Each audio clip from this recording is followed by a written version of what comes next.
Yeah, I like, saw it with my eyes before I left today. yeah, like I used to watch it and my dad's like, this movie's awful. I'm like, Dad, I don't know what you're talking about. Like, I don't know what you're talking about, I still Dad. can't see it as awful. Like, I watched it today, it's still good.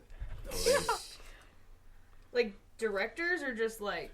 Whatever, I mean, because to me, filmmakers' stories start, about this height here. Right. So something has influenced you to where you are now. I would say, for me personally, probably David Fincher's kind of stuff, like Seven and Devil's Advocate. I like it. I like any film, like stuff like Da Vinci Code, Angels and Demons, stuff that challenges religion. Because I'm sick of people just taking everything for face value instead of doing their research. And I think those kind of movies, regardless of whether they're fiction or trying to be biographical, they challenge you. And that's, not even with necessarily our films right now, but even the stuff that I used to write, that's what I try to do. And I was doing a show in Branson at the time, and I would have people tell me, how bad my stuff was. And I'm like, okay, that's because you're coming here expecting to just be, oh, hunky-dory, family values. I'm like, no. We're going to say damn and have, affairs and money laundering and, sexual harassment because that's life. Why are you trying to make it something it isn't? It's like I want you to leave with something to think about. And a movie that can do that, that's what I like. I don't want to just sit there and be, I don't know, just be like, really? Like, what? Why did I waste 2 hours watching this? Unless it's a movie that you know is supposed to be stupid, like a Kevin Smith movie. But even he does that with Dogma. So, I don't know. Mallrats is stupid, but it was supposed to be stupid. So you're probably excited about the sequel coming out. Yes! I'm so excited! And if you say the Sharknado series just because there's another one coming out, I'm gonna hurt you. I'm sorry, but don't protest too much. We know how much you love it. That's just too long of a list for me. I'm serious. Television, films, everything from, Sean Connery, James Bond's films to classic Star Trek to, just everything. Miniseries like The Winds of War or Roots. It's all inspiring to me. And I've taken a lot of inspiration from a lot of the actors and actresses, writers and producers that have come before and that have done just amazing jobs. And for me, I look at someone like James Gunn being a guy who grew up in St. Louis and he's gotten as far as he has now, and it's inspiring. Because he does it the way he wants to do it too. He stays true to what stays true to what he wants his vision to be. Mm-hmm. He got very lucky that they allowed him to do it with Guardians. Because he was pretty much told like, this is either your break or this is what's going to kill you. Essentially, you know what I mean? Like when Joss Whedon thinks you are the coolest person and names a character in one of his shows after you, he was jealous of him. Oh my goodness! Because he got to do Guardians. Yeah. He was jealous about that. I love your answer. And it's rare for me to say to you, I love your answer. Folks, we're going to step away real quick and take care of some problems. When we come back, we're going to talk to Helena about her current projects. I assumed it was just one, but of course, she's Helena, so she can do the world. Girl power, go. And we'll be back in 2. Keith here from Fanatics and the Fan. I want to tell you about something happening in Lebanon, Missouri, April 30th to May 1st. It's big. No, it's huge. No, it's mega! I'm talking about the Lebanon MegaCon, the newest pop culture gathering in the Midwest, which is just around the corner. And it's gonna be a mega big deal. Why, you ask? Well, let's see. We've got some of the biggest names in comic books, wrestling, cosplay, and all the other mega awesome pop culture things that you can really want. A mega amazing voice artist and pop culture icon, the man responsible for the voices from Gremlins and Gremlins 2, Mark Dodson. From the hit television series The Walking Dead, Ben Blanton, Greg Cruz, and Michael Koski. One of the most decorated tag team title holders of all time. From the Midnight Express, I'm talking about the beautiful Bobby Eaton. Hall of Famer, the real American hero, Mr. Tough Guy himself, Hacksaw Jim Duggan. Him and his trusted 2x4 will be on hand. Ho! Lebanon MegaCon, April 30th and May 1st at the Cohen Civic Center, 500 East Elm Street, Lebanon, Missouri. You can find them online at www.lebanonmegacon.com and on Facebook at Lebanon MegaCon. Hey everybody, this is Michael Rooker, and you're listening to Fanatics and the Fans. Hey, this is Sandy. Keys with Fanatics and the Fan. We are here to tell you about a pop culture extravaganza. Cape Con. April 15th through 17th at the Osage Center in Cape Girardeau, Missouri. That's right, 3 days of comics, games, costumes, wrestlers, and all-out pop culture fun.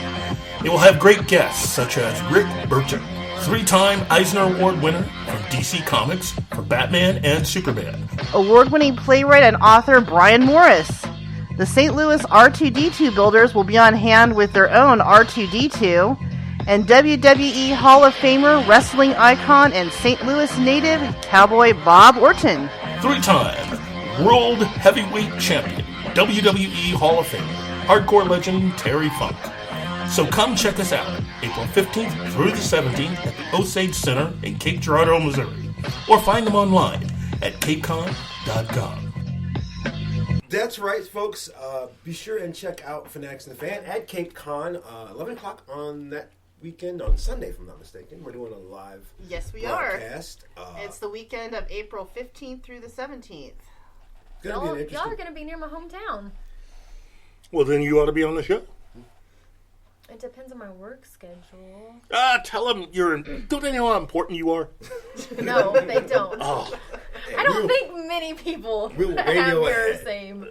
So, Helena, first of all, I'm so proud to be able to have a show with 2 female filmmakers and Keith, and 2 male filmmakers. And I was you still use those tweezers for the bathroom thing? I was when I heard about your current project, you're going into post like soon. After tomorrow's the last filming day, and it's mainly just pickup shots. It's like in the car and like a flashback scene. And the director over here is actually going to be in one of the scenes, so I get to film that. So I'm excited. Nice. Yeah. So tell what are you working on? What have you been working on? What are you working on? Season 2 of Cobalt Blue, which is a web series about a private investigator that kind of slips up and isn't that good. Started last week, and we're actually tomorrow. I'm going to die. I think everyone's going to die because we are wrapping up Top Secret Crush, which is the feature film. Okay. The way she said that, like, we're all going to die. It's like everybody in the room, or like the cast and crew. Or we're all going to the bar, one of the 2. Oh, I was just going to say, don't drink the Kool-Aid. Stay away from it. But we're wrapping that up to start the day, and then we're doing Cobalt. We're doing our second day of Season 2 of Cobalt. And then we are wrapping up Season 2 of Grand Mal, which Grand Mal is actually the one that got nominated for the LA Web Fest, but that was Season 1. So we're doing 3 different projects in one day. Nice. So somebody better buy me a bottle of whiskey or something. That's a lot more adventurous than I could ever be on any given day. Are you like acting in all 3 of those? Yes. Ooh, is that hard for you? Like, sorry to go off topic. Is that hard for you? Like, to do like 3 different like well, that's what we were talking about earlier. I'm like, I don't know who I'm, because normally we do a Saturday and a Sunday. We do 2 different projects, one each day, and I'm still like, I don't know who the hell I am. So tomorrow I'm really not gonna know who I am. I might need a name tag or like a dunce cap or something. I was just curious if that like was hard for you, like acting wise, like to bounce between role to role, or if it's just you're used to it at this point. Or well, I mean, it depends. I mean, all of them have different demands. Like Bellatrix, which is the female spy in Top Secret, she's physical and snarky and very serious. Nancy is actually escaped from prison, so she's like got this whole revenge thing going on. And then Allie's just like mysterious and is kind of, you don't think she's that important, but she kind of is. So when you go home, you're gonna be like doing like a weird How do you like, what is wrong with you? I don't, actually. I do not. I hate the phone. What is wrong with you? Just like, well, let me tell you. I escaped from prison last week. You're like, well, you did what? You're like, wait, never mind. I beat up a Russian spy. You're like, that was a character. Never mind. I totally forgot. What? Never mind. Yeah. That's cool, though. Like, I just think that would be so... Because I act very rarely. And when I do, I think it's extremely hard just to do one thing, let alone trying to get in the mindset of like. But you're so good at it. Oh, no, I'm not. So what genre inspires you the most? I mean, because you actually are kind of all over the place with some of from the stuff I'm watching and seeing. So me personally, probably more like the psychological thriller. Right. I don't know about what would inspire you more, or the writer that's hiding over there. Joel's not talking at all. I did give a thumbs up, though. A thumbs up for her. Well, he's the writer. He doesn't have to speak. He just, write it down. No, we've done, there's Creeps and Top Secret, and I think there was 3 projects I've killed him twice, or all in a row, whatever. I can't do math, apparently. Don't take it personal. He writes it, so apparently, I don't know. He digs it. He's like, I like getting killed and stuff. Let's do it again. What about over here? What do you? What genre inspires you the most? What if you could? It would be the one genre that you did all your work in. I would never want to be limited to one genre, but I mean, if I had to be like something like that, it would definitely be sci-fi. That's been what I was raised on. Like Brittany was talking about how she was raised earlier on horror and stuff like that. Yeah. I was raised by a really conservative family. We weren't allowed to watch horror. We weren't allowed to watch any gruesome action, anything like that. But most sci-fi, blood is blue or something like that, so that was okay. And so that would be, I mean, that's really what like my heart and soul belongs to. But crime thrillers, things like that, anything like with like an exciting paced plot, like Heat. Oh, I love Heat. Did you go there? Oh, yeah, Heat. You can't get your man card until you see Heat. Okay, so that's the way that. You're just done. That's just like one Heat. Next question. Well, that's the reason why Hawk doesn't have his yet. Check it but out. It just comes down to this. Again, it's everything for me. Whether you're talking comedy like a Mad World, all the way to, again, Heat, Godfather, Ridley Scott, almost anything he does, Blade Runner, Alien, Gladiator, it all is inspiring. So, I don't want to say that I would want to be pigeonholed because if you're getting to do what you want to do, I guess it wouldn't be too bad. But I love the horror genre. I love it, and I like dark comedies a lot. I think that's why I love Buffy so much, is because it was everything. Even though it was a show about vampires, it got me through high school. Like, it was something that has like resonated with me. And I've watched it. I watched the movie with my dad, like, back in '96, and I've watched the show my entire life. I still watch it now. Actually, I've never seen the movie.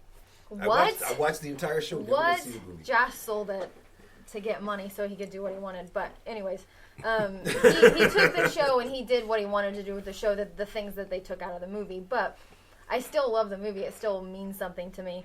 But that's why I think I liked it so much, is because it's comedy, it's got romance in it, it's got relationships, it's a buddy cop thing on some occasions. So it's Spider-Man. It's Peter Parker, but as a girl.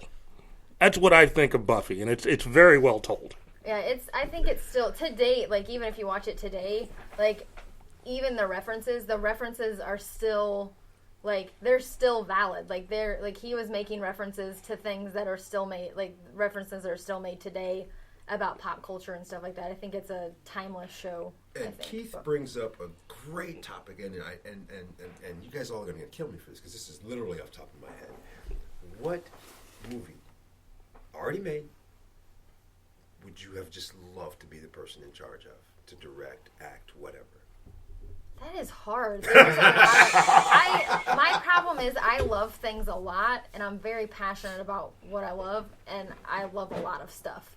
I don't know. I think that's really, really hard. I would have kind of liked to have been in charge of like Scream, because it's like one of my favorite. It's like one of my favorite. I don't know. It's one of my favorite horror films, but I think I would have liked that because it's what brought life back into horror films. Because they were, slasher films were really big, like in the 70s and the 80s, and then it's like people kind of got tired of it, and then Scream came along and said, hey, we're going to be aware of ourselves. We're going to be like the first time you really see a horror film where they're talking about horror films, and it's like